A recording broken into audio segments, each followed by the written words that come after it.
Hello po, magandang hapon. Update po tayo dito sa malapit na naming matapos na project dito po sa Luminatan sa Phase 5. Ayan. Bali, andito na po tayo sa exciting na part.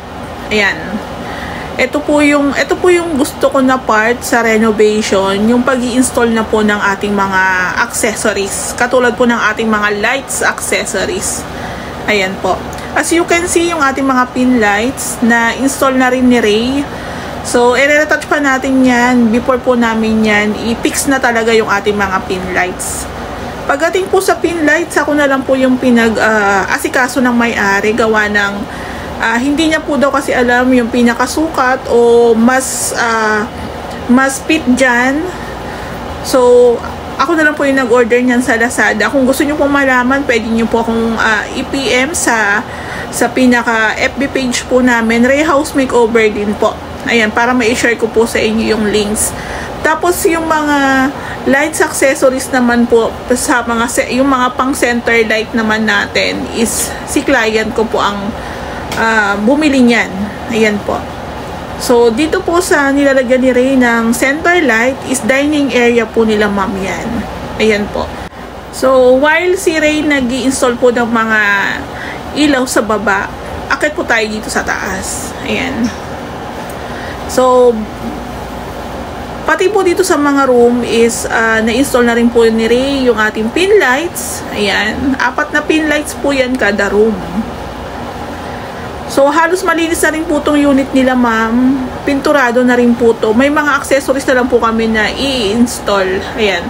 Tsaka po yung kitchen cabinet namin, yun na lang po yung hindi namin nagagawa. Kasi nasa phase 3 pa po yung ating table. So, tapos, ita-transfer na po natin dito sa unit nila, ma'am. Ayan. Pati po itong isang room is may 4 na pin lights. Tricolor po yan. Ayan po. Kung may mapansin po tayong konting dumi o manipis pa, i-retouch na lang po namin siya. Lilinisan po namin ulit to pag i-turn over na talaga namin sa may-ari. Ayan. So, bali, halos nakukompleto na rin namin siya paunti-unti.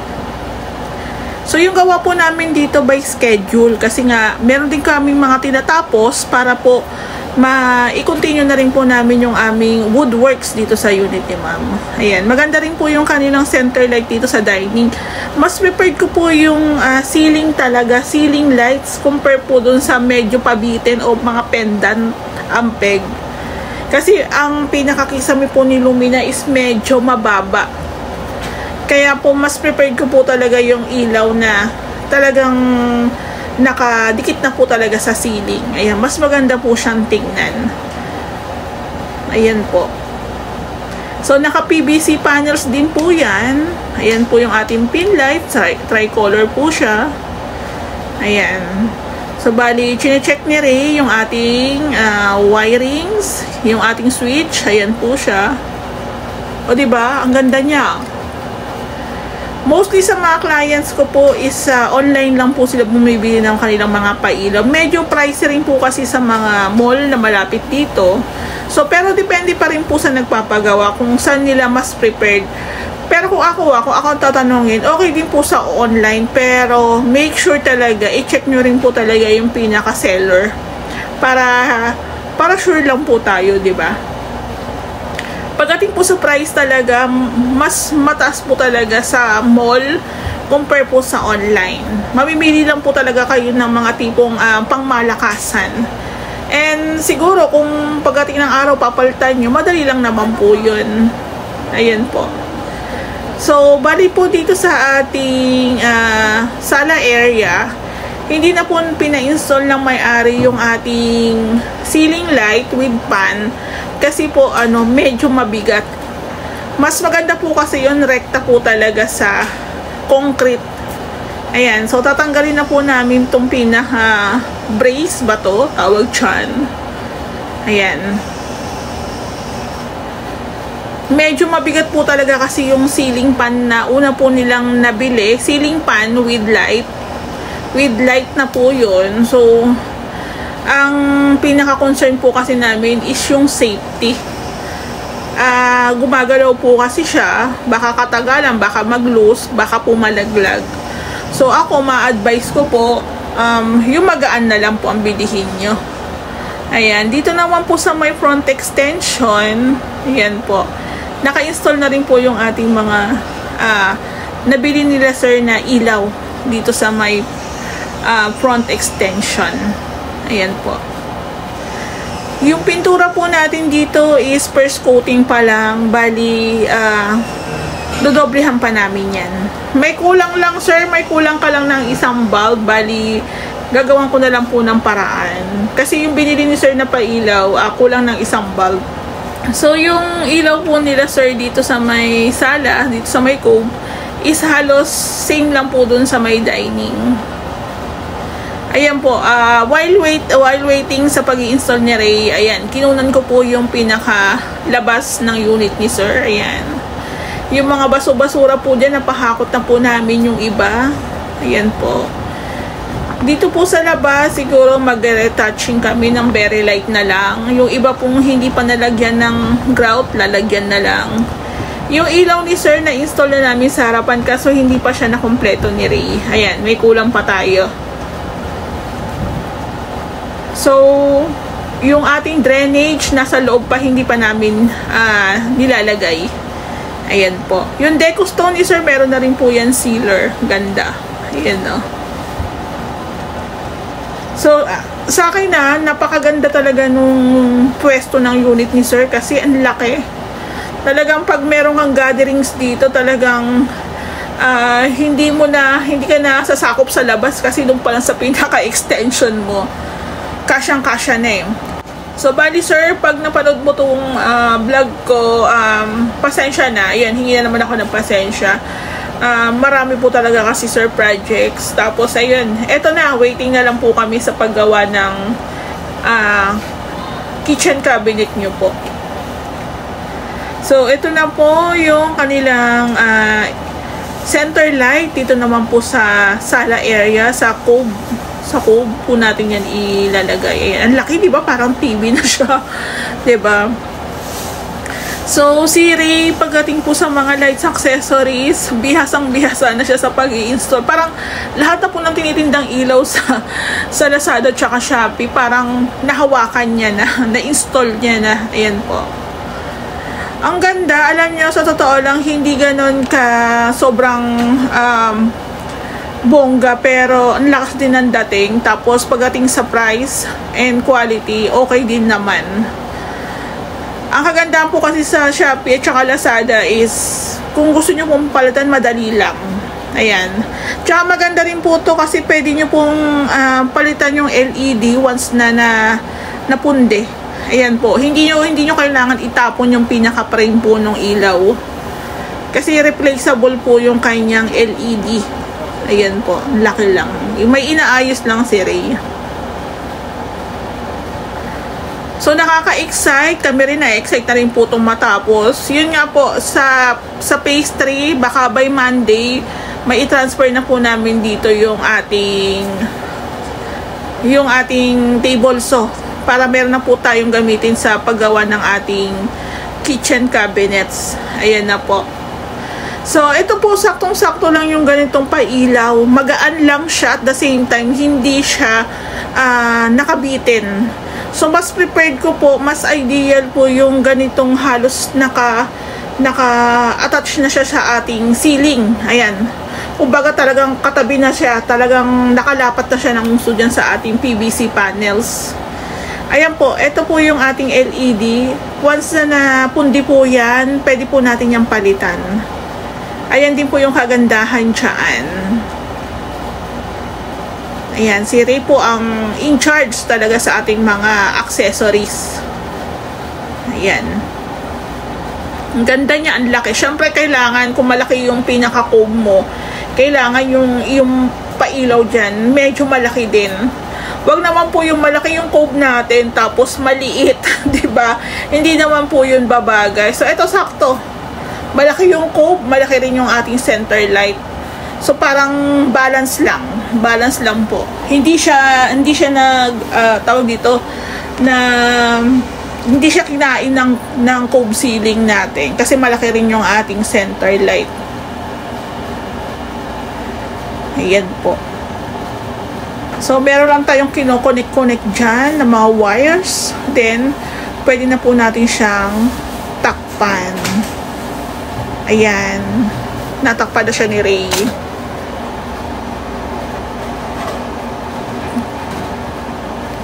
Ayan, sir. Ayan, malapit na po siyang matapos. Konting hintay na lang po. Kung ako lang, sir, gusto ko na rin po matapos para mabawasan na rin po kami kahit paano. Pero yun, hindi na rin ako nagwo-worry, sir, kasi halos buo na to eh. Halos tapos na eh. Cabinet na lang po yung hinihintay natin. Ayan. Madali na lang po yun once na na-assemble na ni Ray. 1-2 araw pag na-assemble, pintura na lang po katapat nun. Ayan. So, sa pag-i-install po ng ganitong ilaw, ingat-ingat lang po sa pag-handle kasi minsan medyo maselan po yung mga ibang parte, baka po masira o mapunit. Kaya ingatan nyo lang po. Ayan. At saka syempre pag in-install nyo po siya, dapat malinis po yung kamay nyo para hindi po magmarka yung ating kamay dyan. So, bali, ito na yung last na ilalagay ni Ray dito na cover. Ayan. So, dahan-dahan lang dapat. Ayan po. Madali lang po siyang i-install basta sundan nyo lang po yung pinaka-instruction. So, kung makita nyo po to sa aming vlog, ganyan lang po siya kadaling i-install. Ayan po. So, testingin natin kung gumagana. Ayan, wait lang. I-check lang ni Ray yung ating switch. Sa pinaka-cube nga po pala, 3 yung ilaw natin dyan ha. Isang center light, yung ating strip light, tsaka yung ating mga pin lights. Ayan. Okay na siya. I think yung sukat po nito is nasa 60-70. Ang pinaka sukat ng ating center light. Ang ganda oh. O, diba? Tricolor po siya. Medyo yung ating wires po kasi is nagiging siya, shadow. Kaya pinapasok muna ni Ray doon sa ating sinisiksik niya muna. Ayan po.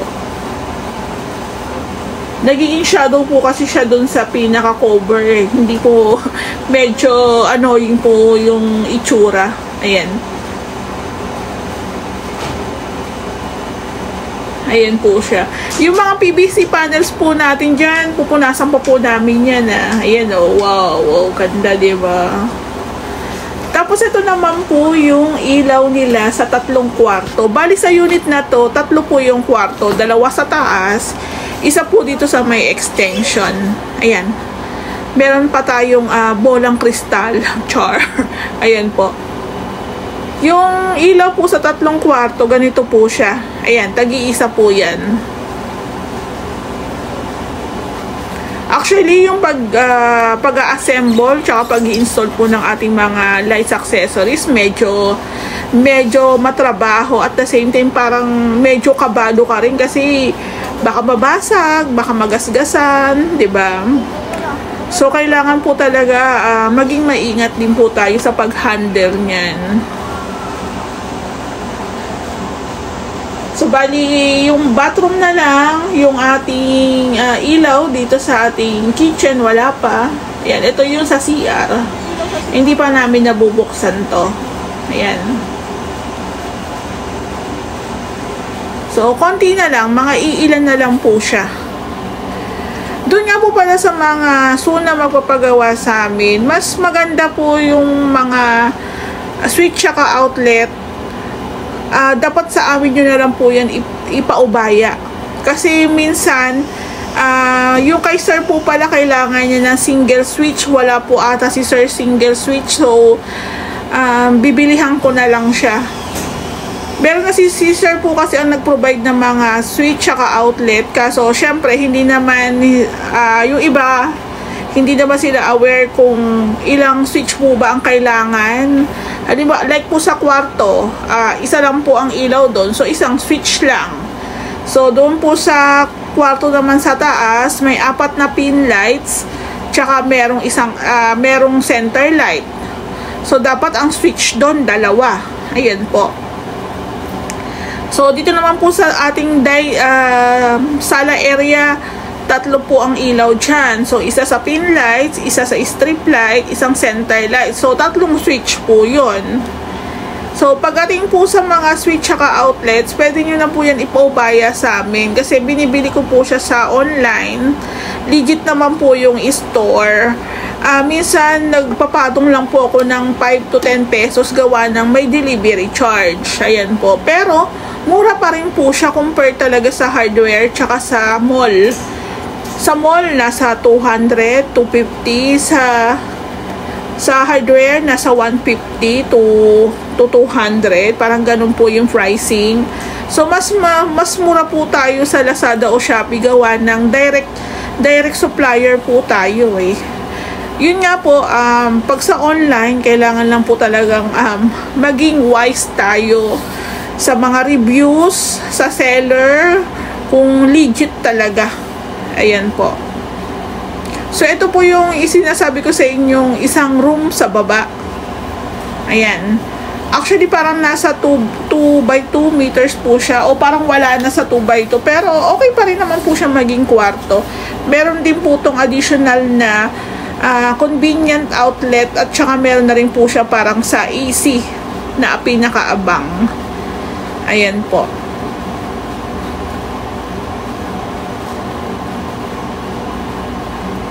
Ayan. So, dito po wala na po tayong pin lights. Isang ilaw lang po ang sinabi sa akin ni sir. Ayan. Tapos, ano lang po ito. Hardiplex na kisame. Ayan. Tapos, naka-cornisa rin po siya. Ayan.